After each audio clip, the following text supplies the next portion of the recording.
Pernahkah kamu bertanya, mengapa ada orang yang bekerja begitu keras, memikirkan uang siang dan malam, namun hidupnya tetap terasa sempit? Sementara di sisi lain, ada orang yang tampak tenang, tidak terobsesi mengejar kekayaan, tetapi peluang dan rizki justru terus datang menghampiri mereka. Mungkin selama ini kita diajarkan bahwa semakin besar keinginanmu terhadap uang, semakin dekat kamu pada kelimpahan. Namun ajaran kuno dari berbagai tradisi spiritual justru mengatakan sesuatu yang berbeda. Bahwa energi uang tidak bergerak mengikuti keinginan. Ia bergerak mengikuti keyakinan terdalam yang tersembunyi di dalam dirimu. Karena alam bawah sadar tidak memahami apa yang kamu inginkan.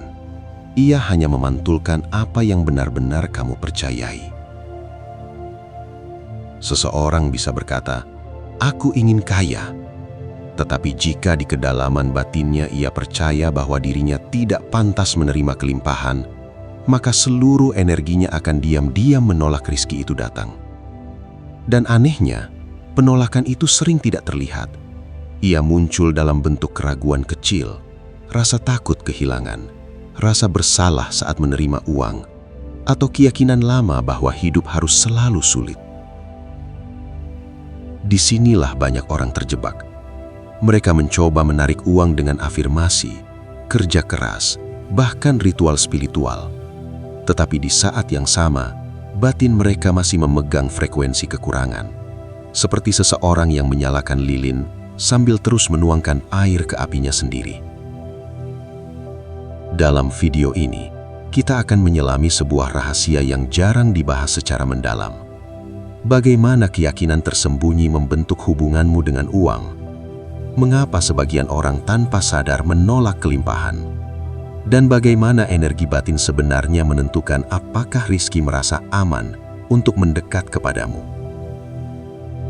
Kita juga akan membahas praktik sederhana namun sangat kuat untuk mengubah frekuensi keyakinanmu, bukan hanya di tingkat pikiran, tetapi sampai ke lapisan terdalam kesadaranmu. Karena mungkin masalahnya bukan hidup yang menahan rizkimu. Mungkin selama ini, keyakinanmu sendirilah yang diam-diam menutup pintunya.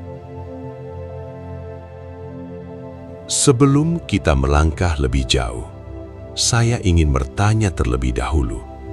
Video ini sudah sampai di kota mana saja? Tuliskan di komentar dari mana kamu menonton malam ini. Karena bisa jadi ada banyak jiwa di berbagai tempat yang diam-diam sedang mengalami pertarungan batin yang sama tentang rejeki, kelimpahan, dan rasa percaya terhadap hidup. Sejak ribuan tahun lalu, hubungan antara keyakinan dan kelimpahan sebenarnya sudah menjadi bagian dari ajaran spiritual kuno. Dalam tradisi Timur, para pertapa dan guru kebijaksanaan sering mengatakan bahwa dunia luar hanyalah bayangan dari dunia batin. Apa yang muncul dalam kehidupan seseorang dipercaya sebagai pantulan dari keadaan kesadarannya sendiri. Bahkan dalam banyak tradisi spiritual Asia, kelimpahan tidak dipandang sebagai hasil dari pengejaran semata, melainkan hasil dari keselarasan. Seseorang yang batinnya dipenuhi rasa takut, kekurangan, dan ketidaklayakan dipercaya akan terus memancarkan energi penolakan, meskipun mulutnya berbicara tentang kemakmuran. Inilah sebabnya mengapa banyak ajaran kuno lebih menekankan pemurnian keyakinan dibanding sekedar kerja tanpa henti. Mereka memahami sesuatu yang jarang disadari manusia modern, bahwa pikiran sadar hanyalah permukaan kecil. Di bawahnya ada lautan keyakinan tersembunyi yang diam-diam mengendalikan putusan, emosi, bahkan arah rejeki seseorang. Dan mungkin selama ini bukan semesta yang menolakmu. Mungkin ada bagian kecil di dalam dirimu yang belum benar-benar percaya bahwa kelimpahan boleh tinggal dalam hidupmu. Sekarang, sebelum kita masuk lebih dalam, cobalah tarik napas perlahan. Tidak perlu terburu-buru memahami semuanya sekaligus. Dengarkan bagian ini dengan santai dan rileks, seolah-olah kamu sedang membuka sebuah pintu tua yang selama ini terkunci di dalam dirimu sendiri. Karena perubahan keyakinan bukan sesuatu yang dipaksakan. Ia terjadi ketika kesadaran mulai melihat dirinya dengan jujur. Langkah pertama yang harus kamu pahami adalah ini. Energi uang sangat peka terhadap identitas batinmu. Bukan terhadap kata-katamu, bukan terhadap keinginanmu, tetapi terhadap apa yang diam-diam kamu yakini tentang dirimu sendiri. Maka, praktik pertama bukan tentang mencari uang lebih banyak, melainkan mengenali keyakinan tersembunyi yang hidup di dalam dirimu. Mulailah dengan memperhatikan reaksi emosimu terhadap uang. Saat melihat orang sukses, apa yang muncul pertama kali di dalam hati? Kagum atau iri? Saat menerima uang, apakah kamu merasa tenang atau justru takut kehilangan? Saat membayangkan hidup berkecukupan, apakah batinmu merasa itu mungkin atau terasa asing dan mustahil? Pertanyaan-pertanyaan ini terlihat sederhana, tetapi di sanalah pintu bawah sadar mulai terbuka. Banyak orang tidak sadar bahwa mereka membawa warisan keyakinan lama sejak kecil.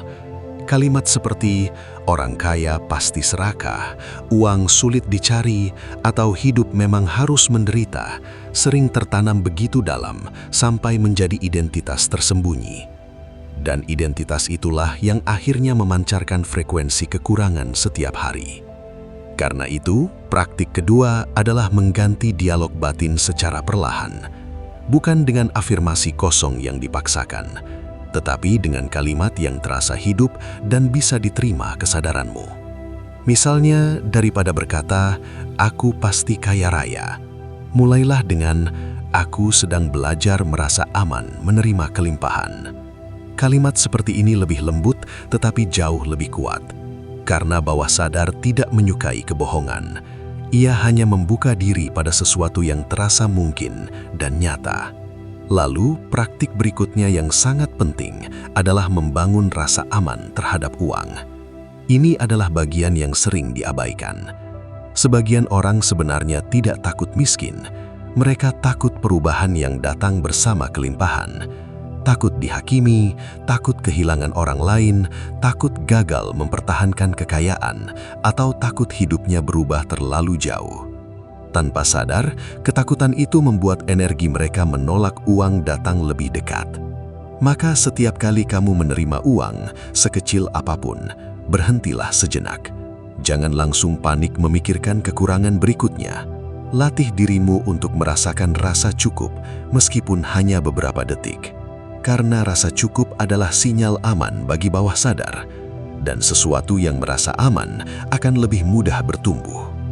Selain itu, biasakan juga membersihkan energi emosional saat menggunakan uang. Jangan terus membeli sesuatu dengan perasaan takut, marah, atau terpaksa.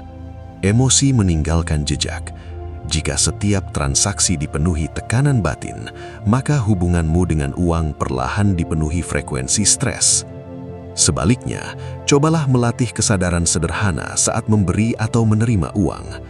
Rasakan bahwa uang hanyalah alat pertukaran energi, bukan sumber nilai dirimu sebagai manusia. Semakin kamu berhenti menggantungkan harga dirimu pada jumlah uang yang dimiliki, semakin longgar energi kelimpahan mengalir dalam hidupmu. Dan yang paling penting, berhentilah memohon rezeki dengan energi putus asa. Alam bawah sadar membaca keputusasaan sebagai sinyal kekurangan, seperti seseorang yang terus berkata pada hidup, "Aku tidak punya cukup, aku tidak aman." Padahal energi kelimpahan tumbuh paling kuat dalam batin yang tenang. Bukan batin yang memaksa, bukan batin yang panik, tetapi batin yang percaya bahwa dirinya layak menerima lebih banyak tanpa harus kehilangan dirinya sendiri. Sekarang, saya ingin kamu benar-benar fokus pada bagian ini, karena inilah titik di mana banyak orang mulai menyadari bahwa perubahan energi bukan sesuatu yang abstrak. Ia nyata, perlahan, diam-diam, tetapi nyata, Saat kamu mulai mempraktikkan cara berpikir dan merasakan yang baru terhadap uang, hal pertama yang biasanya berubah bukan jumlah uangmu, melainkan keadaan batinmu. Dan justru disitulah semuanya bermula. Kamu akan mulai merasa lebih tenang saat memikirkan masa depan. Pikiran yang sebelumnya penuh kecemasan perlahan menjadi lebih jernih. Dulu, setiap membicarakan uang terasa seperti ancaman. Sekarang uang mulai terasa seperti sesuatu yang bisa dikelola dengan sadar. Perubahan kecil ini mungkin terlihat sepele, tetapi sebenarnya itulah tanda bahwa frekuensi batinmu mulai bergeser. Bayangkan sebuah danau yang terus diguncang badai. Permukaannya keruh, bergelombang, tidak mampu memantulkan apapun dengan jelas. Begitulah keadaan pikiran seseorang yang hidup dalam ketakutan dan kekurangan terus-menerus. Bahkan ketika peluang datang, ia sering tidak mampu melihatnya karena batinnya terlalu bising. Namun ketika danau itu mulai tenang, pantulan langit mulai terlihat. Begitu pula kesadaran manusia. Saat keyakinanmu mulai berubah, kamu akan mulai melihat peluang yang sebelumnya tidak terlihat. Ide-ide baru muncul lebih mudah. Intuisimu terasa lebih tajam. Kamu mulai berani mengambil keputusan yang dulu terasa menakutkan. Bukan karena semesta tiba-tiba memilihmu, tetapi karena ketakutan yang selama ini menutupi penglihatanmu mulai melemah. Dan ada sesuatu yang sangat menarik terjadi pada tahap ini. Semakin seseorang berhenti mengejar uang dengan rasa panik, semakin energi hidupnya terasa magnetis. Orang lain mulai merasa nyaman bekerja dengannya. Kesempatan datang melalui arah yang tidak terduga. Pertemuan kecil bisa membuka jalan besar. Bahkan kadang solusi muncul tepat ketika dirinya berhenti memaksa segalanya. Ini bukan sihir, ini adalah perubahan cara energi batin mempengaruhi tindakan, keputusan, ekspresi wajah, nada bicara, dan cara seseorang hadir di dunia. Karena manusia sebenarnya terus memancarkan keadaan batinnya. Orang yang hidup dalam kekurangan biasanya tanpa sadar memancarkan tekanan. Ia mudah takut kehilangan, terlalu ingin diterima, terlalu cemas gagal. Energi seperti ini membuat hidup terasa sempit. Sebaliknya, seseorang yang mulai percaya pada dirinya memancarkan rasa aman, dan rasa aman menciptakan ruang bagi peluang untuk masuk. Ibarat tangan yang menggenggam pasir terlalu erat, semakin kuat digenggam, semakin banyak yang jatuh. Tetapi ketika genggaman dilonggarkan, pasir justru bisa bertahan lebih lama di telapak tangan. Begitulah hubungan banyak manusia dengan uang. Semakin mereka takut kehilangan, semakin hidup dipenuhi rasa kekurangan. Namun saat keyakinan mulai tumbuh, sesuatu di dalam diri berubah. Kamu tidak lagi melihat uang sebagai penyelamat hidupmu. Kamu mulai melihatnya sebagai energi yang datang dan pergi, sementara nilai dirimu tetap utuh.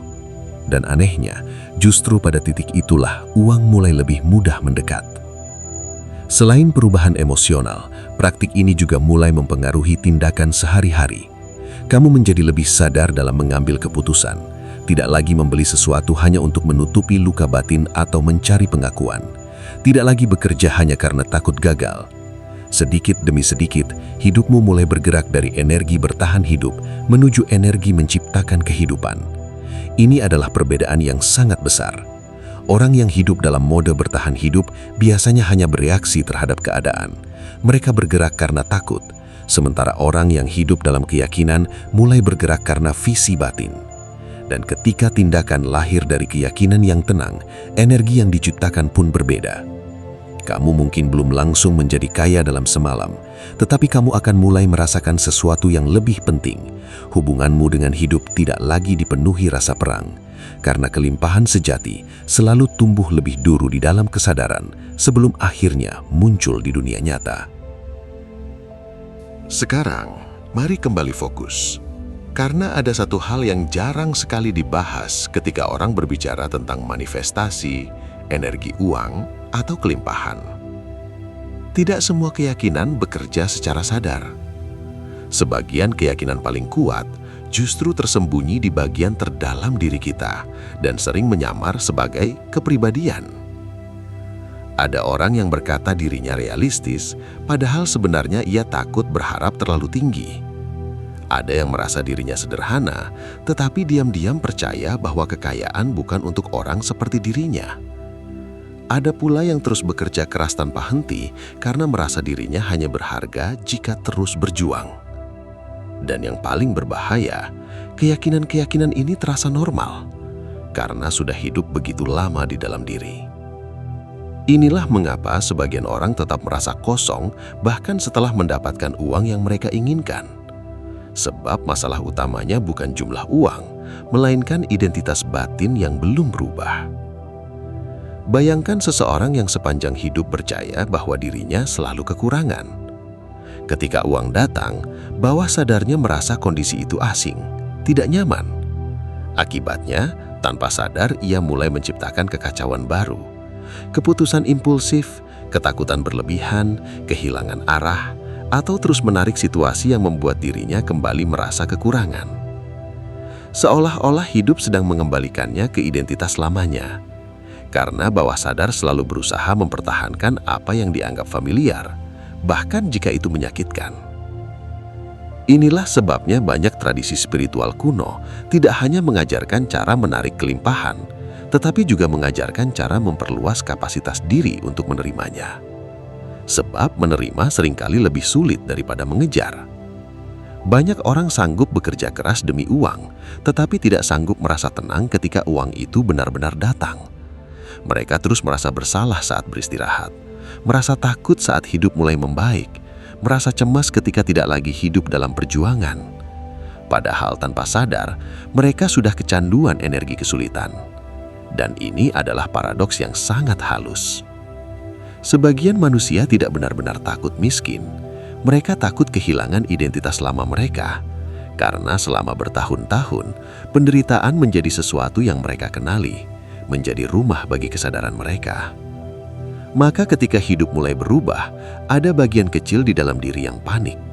Bukan karena perubahan itu buruk, tetapi karena perubahan terasa asing.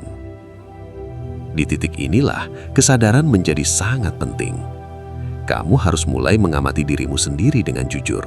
Perhatikan kapan kamu mulai meragukan dirimu setelah sesuatu yang baik terjadi. Perhatikan kapan kamu merasa tidak nyaman menerima pujian, bantuan, atau keberuntungan kecil.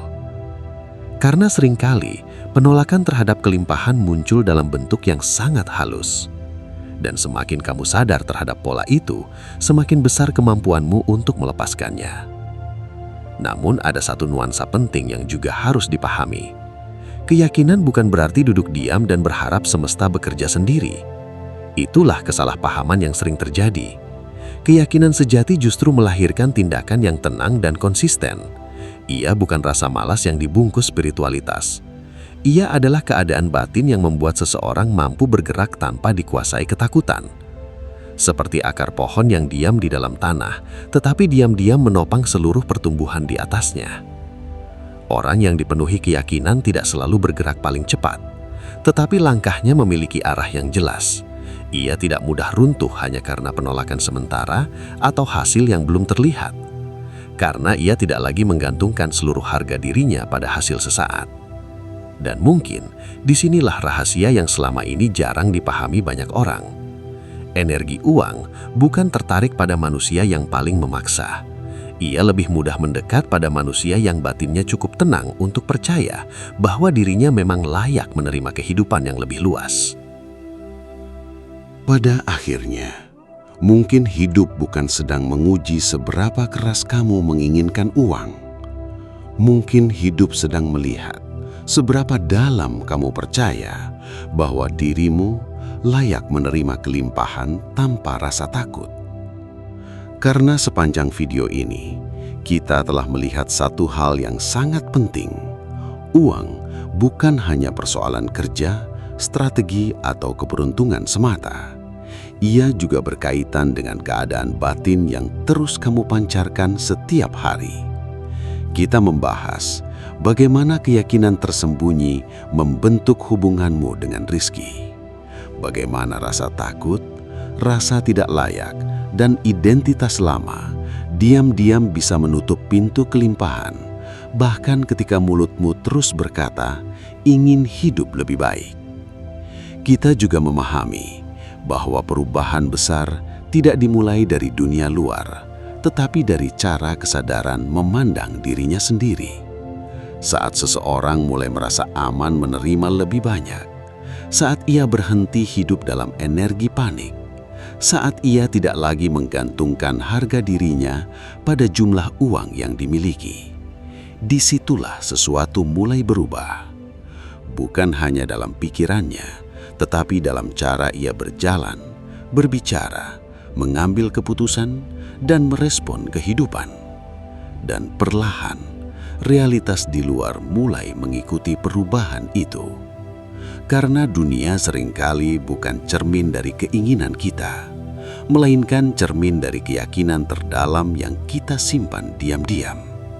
Maka setelah video ini selesai, jangan buru-buru kembali pada kebisingan hidup.